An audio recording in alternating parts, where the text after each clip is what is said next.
いや、どうもどうも。今日も一日お疲れさん。ちょっと前にさ、出張で地方に行った時の話なんだけど、そこで BRT っていうのが導入されるなんてニュースを耳にしたんだよ。なんかバスに関係する話らしいんだけど、正直 BRT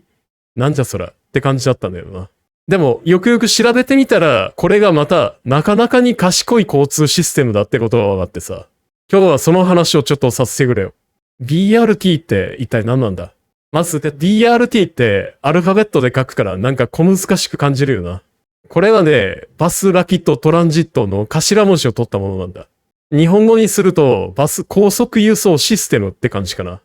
バスが高速で輸送。どういうことって思うだろう。まあ、ざっくり言っちゃえば普通のバスなんだけど、電車のいいとこ取りをしたちょっと特別なバスのシステムってイメージでいいんだわ。ただのバスとはどこが違うんだ？なんだバスかよって思うかもしれないけど、普通の路線バスとは二字も違うんだよ。何がすごいかっていくつかポイントがあるんだ。専用の道路を走る。これが一番でかい違いだな。BRT は渋滞知らずの専用の道路を、つまりバス専用道を走ることが多いんだ。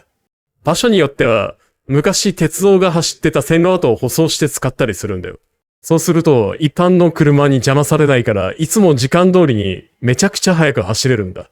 電車が時間通りに来るのと同じ感覚だよな。駅みたいな停留所、ただのバス停じゃなくて、駅みたいに屋根がしっかりあって、券売機があったり、乗り場に段差がなくて乗り降りしやすかったりするんだ。電車みたいにホームドアみたいな設備があるところもあるらしいで。乗り降りもスムーズだから遅延も減るんだな。連接バスとか特別なバスも、普通のバスよりたくさんお客さんを乗せられるように、車体が長い連接バスなんていうのを導入してるところもある。これだと一度にたくさんの人を運べるから輸送力も上がるわけだ。どんなところで活躍してるんだ？じゃあ、この BRT ってどんなところで使われてるんだって話だけど、これがまたいろいろなケースがあるんだよ。例えば、鉄道の線路が災害なんかで使えなくなっちゃったところとかで、代わりに BRT を導入して地域の交通手段を確保するってことがあるんだ。昔の線路跡を舗装して使うから工事も比較的早くできるし、費用も鉄道を復旧するより抑えられるってわけだ。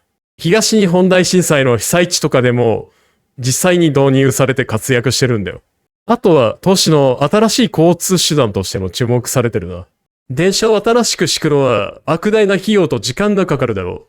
う。でも BRT なら既存の道路を改良したり、バス専用道を作ったりするから、比較的安く早く導入できるんだ。それでいて、電車の利便性に近いサービスを提供できるわけだから、賢い選択肢なんだよ。俺たちの生活、どう変わる？正直なところ、群馬みたいな車社会のところだと、まだあまり馴染みがないかもしれないけど、もし導入されるとしたら、通勤や通学がすごく便利になるだろうな。朝の渋滞に巻き込まれないから、会社に遅れる心配も減るし、時間も読みやすくなる。